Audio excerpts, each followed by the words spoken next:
sincère de t'engager dans la marche avec le Seigneur. Engage-toi. Engage-toi.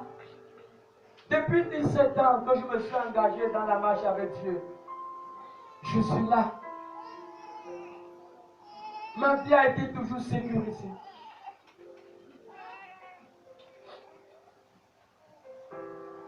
Le Seigneur a pris du temps à me protéger pendant toutes ces années. Pourquoi? Parce que j'étais attaché à lui. Parce que je n'avais jamais cessé de le servir.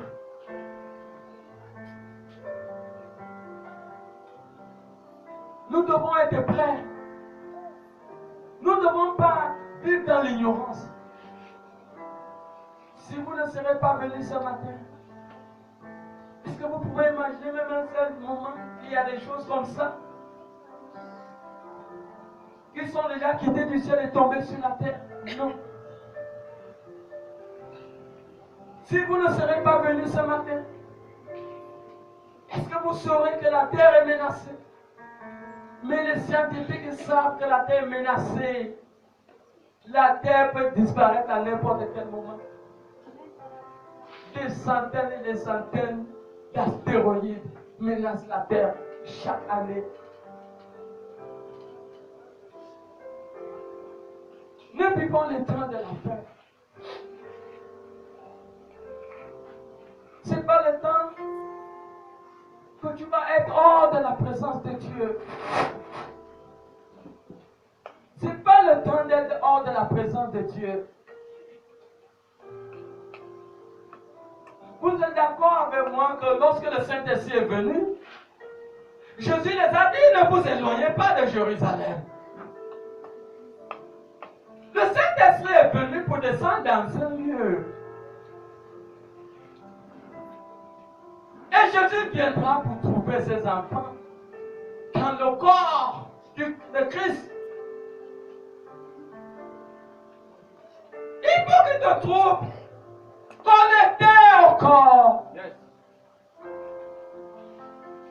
Vous n'avez jamais vu la branche d'un manguier produit du fruit étant déconnectée du tronc. Vous n'avez jamais vu ça pour que un manguier puisse produire, pour qu'une branche puisse produire du fruit. Cette branche a besoin d'être connectée au tronc. Et si tu n'es pas dans le corps de Christ, le jour que le Seigneur viendra, tu risquerais d'être absent. Ce n'est plus le temps à s'éloigner. C'est le temps où nous devons nous unir pour travailler. Travailler ce que nous avons reçu du Seigneur. Le Seigneur nous a mandatés. Et nous devons être au service de Dieu. Nous devons être constamment dans sa présence. Tu n'as pas besoin de manquer l'église le dimanche. Si tu ne serais pas venu aujourd'hui, alors tu ne devais pas recevoir ce que tu as écouté. Ce que tu as écouté est une prise de conscience de la révélation. Et la révélation t'amène dans la préparation à être prête pour que ce jour, tu ne puisses pas rater ce fameux voyage. La Bible est claire. La Bible dit qu'au sang, parce que lorsque les 7 sceaux ont été ouverts, il y a 7 trompettes qui devront sonner. Et au son de la 7e trompette, les mystères de Dieu s'accompliront. Premièrement, les morts en Christ seront ressuscités. Et les vivants que le Seigneur trouvera, on sera tous enlevés ensemble à la rencontre de notre Seigneur. Et cela se passera à un tic-tac. Il y aura des disparitions dans le monde. chauffeurs, les pilotes d'avion vont disparaître. Ceux qui seront des enfants de Dieu véritables. Il y aura des catastrophes, il y aura des accidents. Les chauffeurs des voitures qui seront sans l'heure, le jour de l'enlèvement, vont disparaître de leur volant. Il y aura des appels partout dans le monde. Les gens qui diront, mais j'ai mon parent qui a disparu, voici, je ne vois plus mon parent. On ne comprend pas ce qui se passe. Proverbe, Apocalypse 26, c'est un peu de lire. Les gens ne comprendront pas. Mais la Bible est claire, heureux et saints, ceux qui n'auront pas à la première résurrection. Ceux qui vont être ressuscités.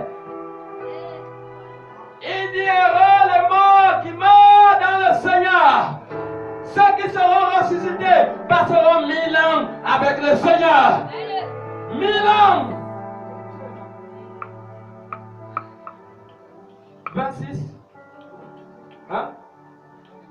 26.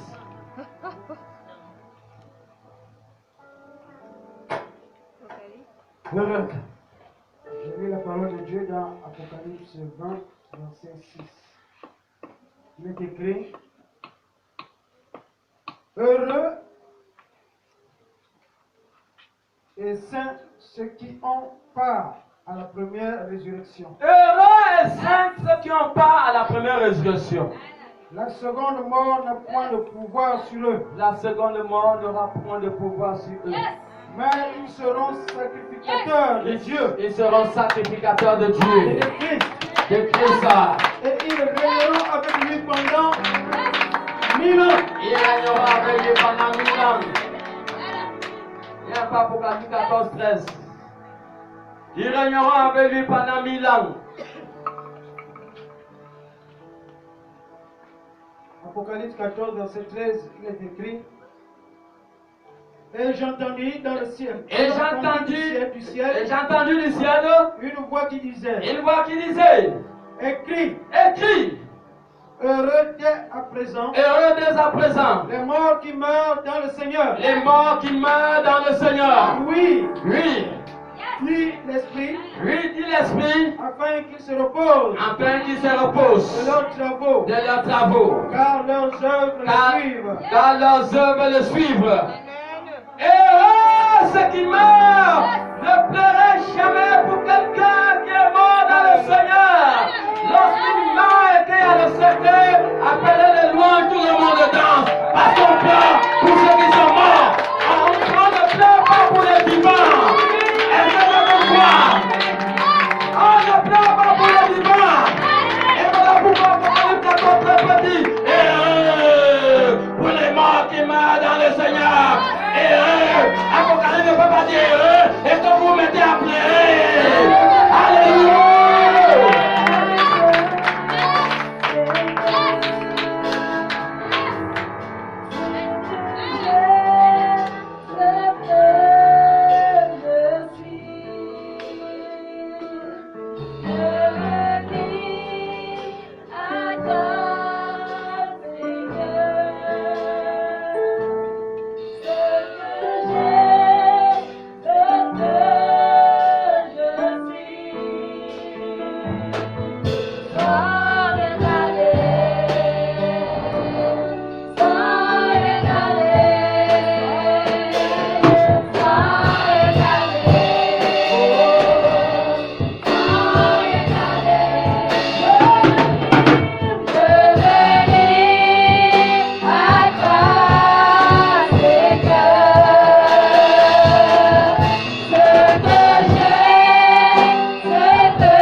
11, 11. Vous verrez, entre Apocalypse 11, 11 et Apocalypse 11, 15. Alors ces passages bibliques vont nous confirmer. Apocalypse 11, verset 11, il est écrit. Après les 3 jours et demi, Après les 3 jours et demi, un esprit de vie un esprit de vie venant de Dieu entra entra en eux, en eux et ils se tinrent sur leurs pieds. et s'éteint sur leurs pieds. Et une grande crainte s'empara de ceux qui les voyaient. Tous ceux qui étaient venus à Jérusalem lorsqu'ils ont vu la puissance de l'Esprit le jour de la Pentecôte était descendue sur les apôtres. Eux tous, ils étaient dans l'étonnement. Suivez bien, nous sommes à Apocalypse 11, le verset 11. Dans ce jour, après les 3 jours et demi, donc ça veut dire après toute la douleur que l'Église a connue, l'oppression, les réformes qu'il y a eu dans le passé, avant l'arrivée de Jésus, ou pendant Jésus, l'Église a connu beaucoup de problèmes. Alors ce jour, après ces 3 jours, le Saint-Esprit est descendu. Nous sommes, regardez bien, nous sommes à Apocalypse 11, le verset 11. J'ai dit qu'il y avait 7 sceaux. Les 7 sceaux, à l'Apocalypse 11, les 7 sceaux ont déjà été ouverts. Vous voyez? Et à l'ouverture du 7e sceau, plutôt les 6 sceaux ont déjà été ouverts. Vous voyez? À l'ouverture du 7e sceau, il devait avoir 7 trompettes. Et à la 7e trompette, les mystères de Dieu devaient s'accomplir. Et nous voyons, nous sommes au verset 11 et nous évoluons au verset 15. Le verset 15 dit quoi? Verset 15, il est écrit. Oui.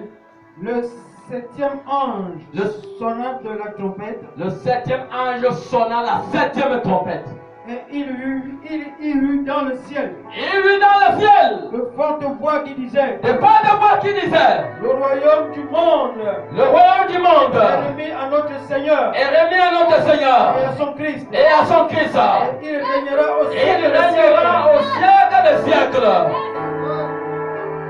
Regardons que le jour de la Pentecôte, nous sommes au verset 15. De 11, il y a 4 versets d'écart. Cet écart,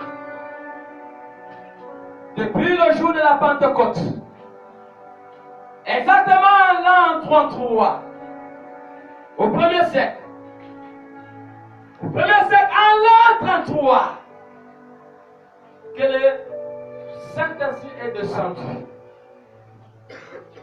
Alors nous avons examiné les prophéties ce matin. Et nous avons vu que presque toutes les prophéties se sont déjà accomplies. Entre Marc 13, entre le verset 25 et le verset 26, il n'y a plus autre chose. Après la menace de la terre de l'imminence dans le ciel, alors apparaîtra le Fils de l'homme dans les nuées, avec beaucoup de puissance. Il viendra avec ses saints anges. Alors il viendra mettre fin à toutes choses. Heureux ceux qui n'auront pas la première résurrection. La seconde mort ne fera point de paix en eux. La seconde mort, c'est l'enfer. Mais là, pour tous les morts qui n'entendront pas le son de la trompette dans les tombes. Parce que tous ceux qui sont morts dans le Seigneur, qui sont aujourd'hui dans les tombes, lorsque la 7e trompette sonnera, les morts en Christ entendront le son de cette trompette et tous les morts ressusciteront ce jour. Tous les morts qui n'entendront pas le son de la trompette mettront 1000 ans encore dans la tombe. Parce que tous ceux qui ressusciteront et ceux que le Seigneur trouveront iront à la rencontre du Seigneur et devront vivre 1000 ans avec le Seigneur avant que le diable soit relâché pour un peu de temps. Alors que celui qui a des oreilles écoute la parole de Dieu ce matin. Le temps n'est plus à la blague. Si, pour ceux qui étaient ignorants de ces révélations, ils pouvaient s'amuser. Mais nous sommes conscients que ces prophéties se sont accomplies. Parce que nous avons démontré par des exemples palpables des choses que la Bible dit qui se sont accomplies sur cette terre. Et le temps est là. Le temps de la préparation. C'est à toi de prendre conscience. C'est à toi de prendre conscience. Qu'est-ce qui va te séparer de l'amour de Christ? Tu vas perdre le mariage, tu vas perdre le ciel pour les appels de ce monde, pour une relation. Tu vas perdre le ciel pour un désir. Tu vas perdre le ciel à cause de la désobéissance.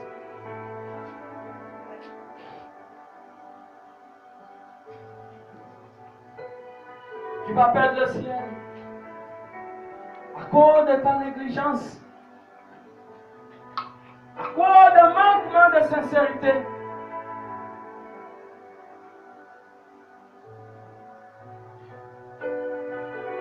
Vanité de vanité, tout est vanité.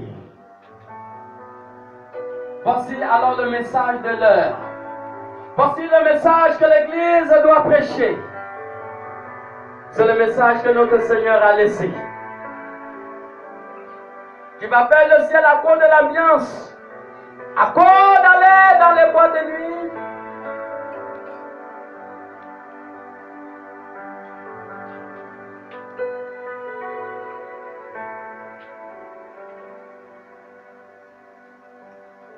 Alléluia.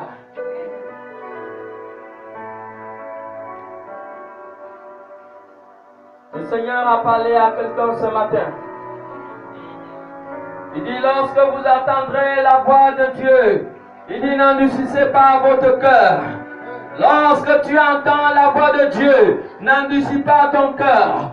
La décision que tu peux prendre aujourd'hui, ne le renvoie pas demain. C'est maintenant que le Seigneur a besoin que tu t'engages en esprit, en vérité avec lui. Parce que le lendemain n'appartient à personne. Personne ne sait la raison pour laquelle ce message est donné ce matin. Sûrement, Dieu veut épargner quelqu'un. Dieu veut épargner quelqu'un d'un malheur et d'une chute. Et le Seigneur est en train de parler à quelqu'un ce matin. À toi de prendre conscience, prendre conscience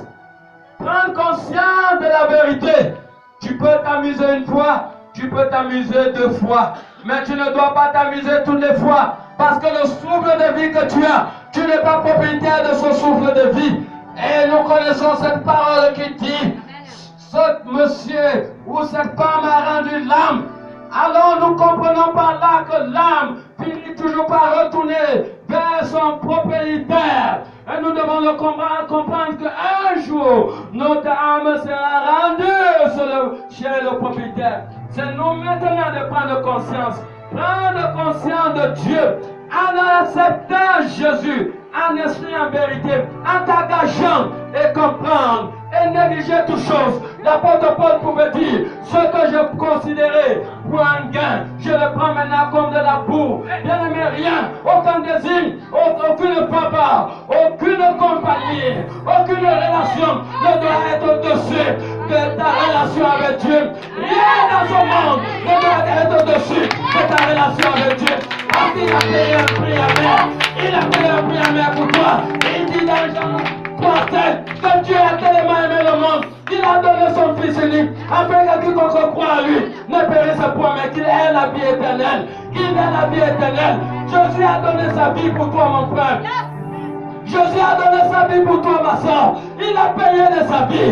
Il a payé de douleurs. On l'a bastonné à cause de toi, ma soeur. Pour que tu prennes conscience de Dieu. Prends conscience de Dieu aujourd'hui. Je t'en supplie, prends conscience de Dieu aujourd'hui. Ne renvoie pas cette décision que tu peux prendre aujourd'hui, demain. C'est maintenant, c'est maintenant, c'est maintenant. Le lendemain, aujourd'hui n'appartient pas aux hommes. Le lendemain appartient à Dieu. Ne renvoie pas ce que tu peux prendre aujourd'hui comme décision demain. C'est maintenant.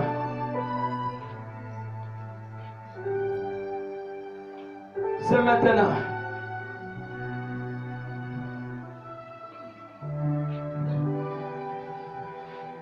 Alléluia. Que le Seigneur bénisse sa parole. Au nom de Jésus-Christ. Amen.